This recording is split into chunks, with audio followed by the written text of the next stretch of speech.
Fala galera, aqui é o professor Thaleson Reis e hoje nós vamos conversar um pouco sobre população e regionalização no espaço mundial.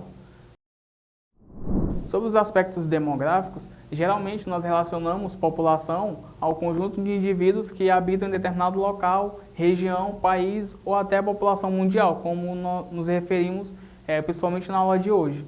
E a população mundial, ela se caracteriza principalmente pela desigualdade. Ela possui uma grande característica desigual, mas também é uma grande diversidade de população. E atualmente, vale destacar que a maioria das populações, da população mundial, ela vive em cidades. E apesar de grande parte ou de maioria da população mundial viver em cidades, há também países em que a maioria da população seja a população rural. E esses países vão ser caracterizados principalmente por apresentar baixos índices econômicos e principalmente sociais. Quando a gente fala de população, é importante analisar o crescimento e a distribuição da população. Por exemplo, no início do século XIX, o número de habitantes do mundo chegou à marca de 1 bilhão de pessoas. E aí, com a melhora do padrão de vida, os avanços na medicina, inovações tanto na saúde pública, urbanização, a população chegou à marca de 2 bilhões de pessoas já no ano de 1920.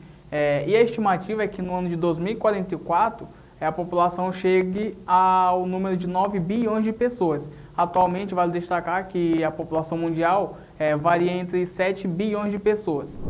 E atualmente, os 5 países mais populosos do mundo são China, com 1 bilhão 379 milhões de pessoas, a Índia com 1 bilhão,281, os Estados Unidos, que possuem cerca de 326 milhões de habitantes, a Indonésia com 260 milhões e o Brasil com 207 milhões de habitantes. Isso são dados do ano de 2017.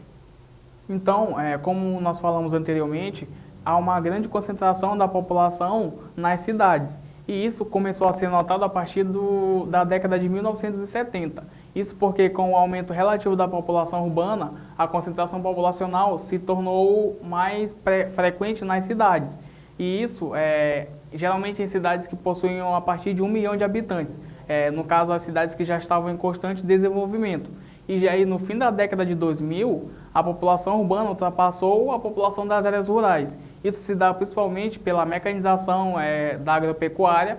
Então, a partir dessa mecanização, houve uma defasagem na mão de obra do campo e, com isso, em busca de emprego, as pessoas se tornaram viajantes, uma forma de fuga do campo, ou chamado de êxodo rural. Então, as pessoas saíram do campo e foram para a cidade em busca de emprego.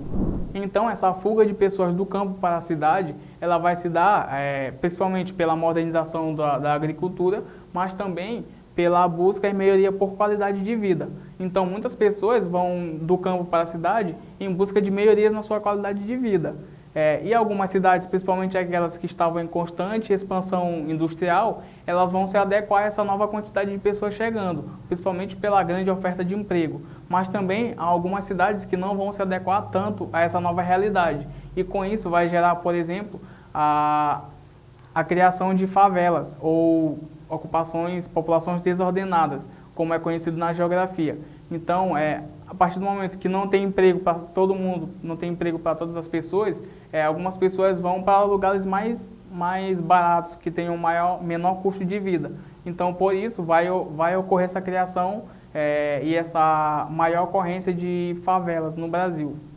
E vale destacar que isso também não ocorre somente no Brasil. Essa fuga do campo para a cidade se dá a nível mundial. Então, pessoas de todos os países vão fugir do campo para a cidade em busca de qualidade de vida.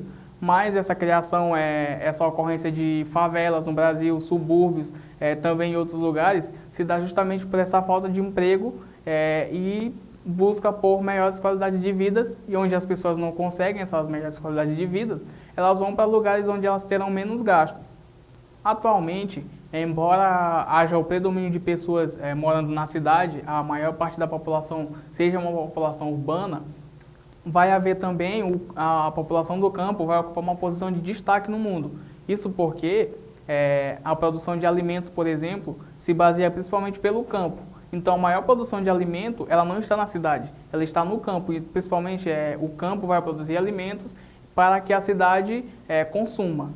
Então, o campo também vai chegar ao ponto de se modernizar. Isso porque, a partir das grandes cidades, o aumento da população das grandes cidades, vai haver também uma necessidade maior de consumo de alimentos. Então, consequentemente, as pessoas que produzem agropecuária, elas vão ter que se adequar a uma nova realidade, onde elas vão ter que produzir em grande escala, uma larga escala. E para isso, principalmente, vai se pautar a modernização da agropecuária, e também eles vão se adequar, por exemplo, para que haja essa maior produção, ao uso de produtos químicos, para que a produção de alimentos seja mais rápida, o uso de agrotóxicos e muitos outros artifícios que vão ser utilizados para que haja essa produção de larga escala de alimentos. E agora eu vou apresentar para vocês uma importante ferramenta na análise das populações, seja da população mundial, seja da população de um país ou da população de uma cidade. Esse elemento que eu vou apresentar para vocês é a pirâmide etária. O que é essa pirâmide etária? A pirâmide etária é um gráfico que vai permitir você analisar a população em determinado lugar, em determinado momento. Por exemplo, ela vai ser dividida em duas partes, e de um lado vai ficar a população masculina, de outro lado os dados da população feminina, e você vai analisar as questões da idade, e a partir dessa análise dos dados, você vai poder perceber se é uma população desenvolvida, subdesenvolvida, taxa de natalidade, taxa de mortalidade, e dá para tirar várias sacadas a partir da pirâmide etária. Eu trouxe aqui para vocês duas pirâmides etárias de dois países, uma do Haiti e uma do Japão. Então a gente vai poder analisar essas pirâmides etárias aqui e tirar algumas conclusões baseadas no que a gente vai ver desse gráfico. Vamos lá então.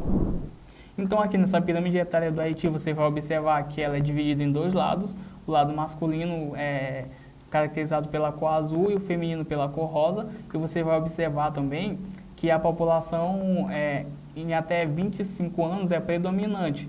Então, há uma grande população jovem, há uma grande taxa de natalidade, e na população idosa a gente vai ver que existem dados de pessoas até 84 anos. Até 84 anos, então, o que dá para a gente sacar analisando essa pirâmide etária?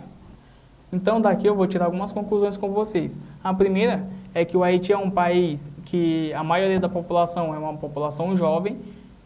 Isso dá para a gente analisar de acordo com esse gráfico aqui. E com base na pirâmide, a gente vai observar que ela tem uma grande taxa de natalidade e uma menor expectativa de vida. E esses tipos de panoramas de populações etárias, dá para a gente analisar que é um país subdesenvolvido. Porque geralmente os países subdesenvolvidos apresentam essa característica de maior taxa de natalidade e menor expectativa de vida.